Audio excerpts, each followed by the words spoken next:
Olá, irmãos e irmãs, seja muito bem-vindo aqui à Casa de Deus, a Casa da Misericórdia.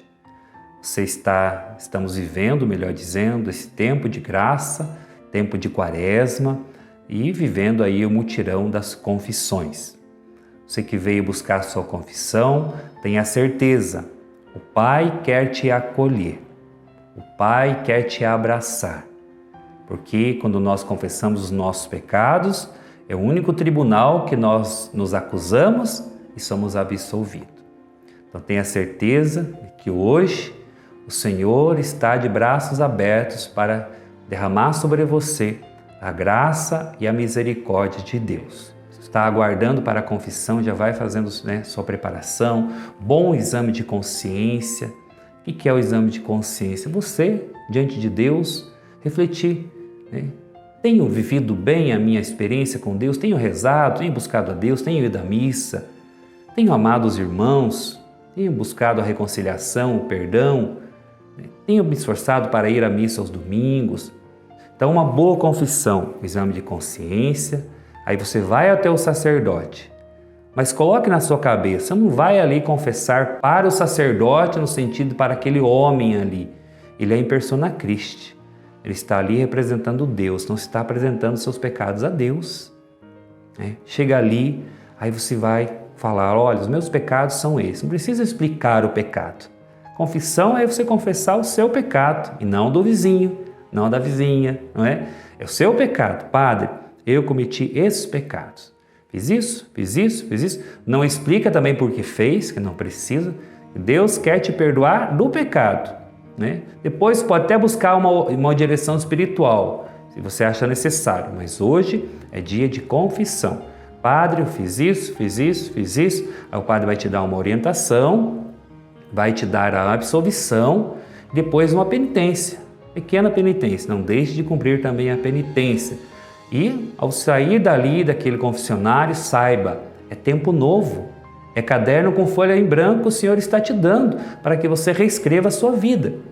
Talvez você pense assim, mas eu gostaria tanto de esquecer o meu passado, de esquecer as coisas ruins que eu fiz.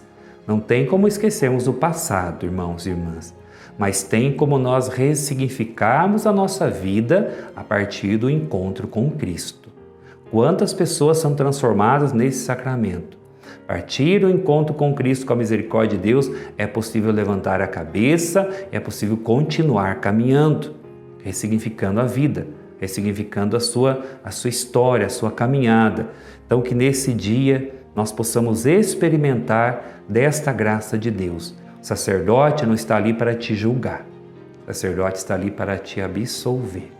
Não tenha medo de buscar a confissão, não tenha medo do padre. O Padre está ali para te ajudar. Uma vez que você fizer uma boa confissão, se preparar bem, fizer uma boa confissão, o seu sacerdote vai te absolver, vai te dizer, eu te absolvo dos teus pecados, do Pai, do Filho e do Espírito Santo. A partir deste momento, não tem mais pecado. É a oportunidade de recomeçar, a oportunidade de vida nova que Deus quer te dar. Nós sabemos algumas passagens da Sagrada Escritura que nos ajudam a nos prepararmos melhor para este sacramento. É o Salmo 50, tende piedade, ó meu Deus, conforme a tua misericórdia, o teu grande amor cancela o meu pecado. Lava-me de toda a minha culpa e purifica-me de meu pecado. Eu reconheço a minha culpa, diz o salmista, a minha iniquidade, o meu pecado, que está sempre diante de mim. Foi contra ti, só contra ti que eu pequei e fiz o que é mal aos teus olhos. Por isso é justo quando falas, reto no teu julgamento. Eis que na culpa fui gerado, no pecado minha mãe me concebeu, mas tu queres a sinceridade do coração e no íntimo me ensinas a sabedoria. Purifica-me com o hisopo e ficarei puro, lava-me e ficarei mais branco do que a neve. Faz-me ouvir a alegria e júbilo, exulte os ossos que tu quebrastes. Afasta o olhar dos meus pecados e cancela todas as minhas culpas. Criai em mim, ó Deus, um coração que seja puro, renova em mim o espírito resoluto. Não me rejeites da tua presença e não me prives do teu Santo Espírito. Devolve-me a alegria de ser salvo, que me sustente um ânimo generoso. Quero ensinar teus caminhos aos que erram e a ti voltarão os pecadores. Este é o Salmo 50, uma parte do Salmo 50, que nos ajuda a nos prepararmos melhor para a confissão. Você pode até meditar com a sua Bíblia mesmo, com a sua Sagrada Escritura, meditar esse Salmo em preparação para a confissão. Uma outra passagem também que nós conhecemos muito, que nos ajuda a nos prepararmos bem, é a passagem do filho pródigo. Lucas, capítulo 15, a partir do versículo 11, sabemos a história, né? O filho mais novo chegou ao pai, pediu a parte da sua herança. O pai então dividiu ali, deu a parte que ele tinha direito. Ele saiu, depois que saiu, ele gastou todos os seus bens, né, numa vida desenfreada, diz a palavra de Deus. E chegou um momento que ele quis comer até mesmo a comida dos porcos, mas nem isso eles davam. Diz a palavra que então ele caiu em si. Olha a importância dessa passagem para a nossa confissão. Cair em si, refletir como tenho vivido a minha caminhada. Aí diz a palavra que ele decidiu voltar. Então decida hoje voltar para Deus. Diante da situação que você se encontra, você e Deus, não existe pecado que não seja perdoado se você busca essa confissão com sinceridade. Então, cair em si, refletir e voltar. Ele voltou. Até ensaiou uma confissão, não é? Pai, pequei contra o céu e contra ti, já não mereço ser chamado seu filho. Mas não deu tempo nem dele falar a confissão. O pai estava de braços abertos para o acolher quando ele decidiu voltar. Então, o pai está de braços abertos, como estava de braços abertos na decisão do filho de voltar, o pai está de braços abertos hoje, nesta confissão, para te receber, para te lavar, para te purificar, porque aí o pai disse, né? Trazer a melhor túnica, sandálias, anel no dedo, porque a confissão é esta graça do revestimento da bênção de Deus, revestimento espiritual. Saímos da confissão, lavados, purificados, para viver a vida nova, para nos esforçarmos para não mais pecar.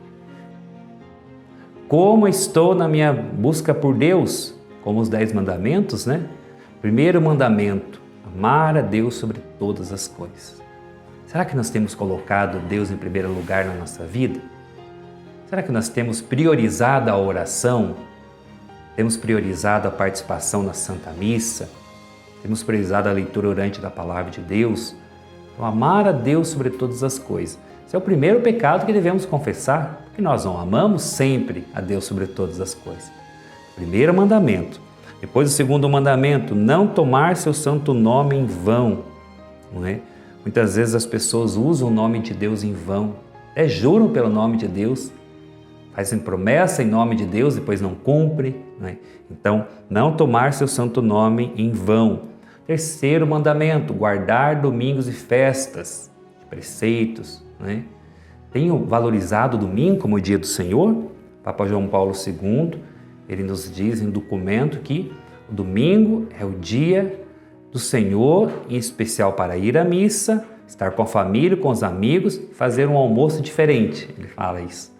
Então, temos guardado o domingo como dia do Senhor? Depois, quarto mandamento, honrar pai e mãe, o respeito, a obediência, o diálogo aos nossos pais. Não é? Os nossos pais, que muitos às vezes já estão idosos, então também ter esse cuidado com os idosos. Pessoas abandonam, às vezes os filhos abandonam os pais depois de idosos. Né? Então é um mandamento, honrar pai e mãe. Não matar. Só Deus tem o direito de tirar a vida. Não matar pode ser a questão do aborto, a eutanásia, o suicídio, o homicídio, todos nesse sentido. Então não matar é não matar em todas as formas de morte. Né? Então será que eu também não tenho matado as pessoas com as minhas palavras, com a minha atitude? Depois, não pecar contra a castidade, né? Integração correta da sexualidade humana, né? Os relacionamentos superficiais dos jovens. Então, a igreja orienta então, a relação sexual após o casamento, Não pecar contra a castidade também no olhar, nos pensamentos. Aí é uma avaliação que você precisa fazer, não é? Pois não roubar, apropriar-se daquilo que não é meu, né? Não roubar, não furtar, depois não levantar falsos testemunhos, é o 8º mandamento, que também é matar com a língua, falar mal do irmão, julgamento. Não julgueis para não ser julgado, não condeneis para não ser condenado. Está dentro deste contexto desse 8º mandamento. Não desejar a mulher do próximo, ou para as mulheres o homem do próximo, da próxima. Não desejar a mulher do próximo, respeito ao compromisso assumido pelos outros, a questão do matrimônio, não é? E não cobiçar as coisas alheias, que é o 10º mandamento. Os 10 mandamentos são meios que nos ajudam, então, a nos prepararmos para uma boa confissão. Também os 7 pecados capitais: soberba, avareza, inveja, ira, luxúria, gula e preguiça. O que é a soberba? Aquela pessoa que se acha melhor do que os outros. A pessoa, né, está dentro dessa questão do orgulho também. Se achar mais do que todos. Então, isso é uma pessoa soberba. A avareza, né, o apego excessivo aos bens materiais. Aquela pessoa que é apegada até à roupa que tem, o tênis que tem, a casa, o carro. Um apego excessivo. Não é errado você ter coisas. O problema é quando a pessoa se apega demais. Então é uma avaliação que a gente pode fazer. Depois a inveja, né? O que é a inveja? É a tristeza pelo crescimento, pelo sucesso do próximo. A pessoa, ao invés de se alegrar com o progresso, com o crescimento do irmão, ela sente inveja, né? Então isso é um pecado gravíssimo, né? O pecado da inveja. Depois a ira, né? Também a ira está dentro da fúria, da raiva, né? Do ódio, do desejar mal ao irmão. Então, também é um pecado que eu preciso me avaliar. Será que eu não estou muito irritado com as situações, com a vida, com as coisas, comigo mesmo, não é? Depois, um outro pecado também é a luxúria, pecado associado aos desejos sexuais. A gente, nos tempos atuais, né, onde vemos muitas realidades de exposição, às vezes, do corpo e tudo mais. Então, também fazer essa avaliação. Será que eu não tenho errado nesse sentido? Às vezes não no ato em si, mas com o olhar, com pensamentos, com os sentimentos. Então também serve como uma avaliação. Depois, este 6º pecado aqui, creio que ninguém comete, que é o pecado da gula, né? Associado ao desejo de comer e beber de maneira exagerada. Não é você exagerar um pouquinho, mas aquela pessoa que ela não tem limite. Ela quer se empanturrar de comida o tempo todo, não é? Então é o pecado da gula. E depois o 7º pecado capital, desses pecados capitais, é um que ninguém comete também, é o pecado da preguiça, né? A preguiça é um pecado, viu, gente? Precisa ser combatido, então, e também confessado, né? Preguiça de ir à missa, preguiça de acordar cedo, preguiça disso, preguiça daquilo, é um pecado, precisa ser combatido. Uma pessoa que ela é muito pecadora, quando ela vai lutando contra esses pecados, ela se torna uma pessoa virtuosa. Por quê? Quando você pratica bons atos, várias vezes você se torna uma pessoa virtuosa. Quando você pratica maus atos, várias vezes você se torna uma pessoa pecaminosa. Então, lutar sempre. Somos limitados, somos pecadores, trazemos a consequência do pecado, mas a igreja nos proporciona também caminhos para a santidade, caminho para a vida nova, caminho para a integração do humano com o psíquico, com o espiritual. Nós somos um todo, né? Não somos só espiritual, não somos só humano, não somos só o psíquico, é um todo. Essa integração que é importante para todos nós. Então, uma boa confissão, uma boa preparação para a Páscoa de Cristo, nessa quaresma, tempo propício para nós mergulharmos no amor, na misericórdia de Deus, na oração, no jejum, na penitência e na caridade. Deus abençoe, uma ótima confissão a todos nós.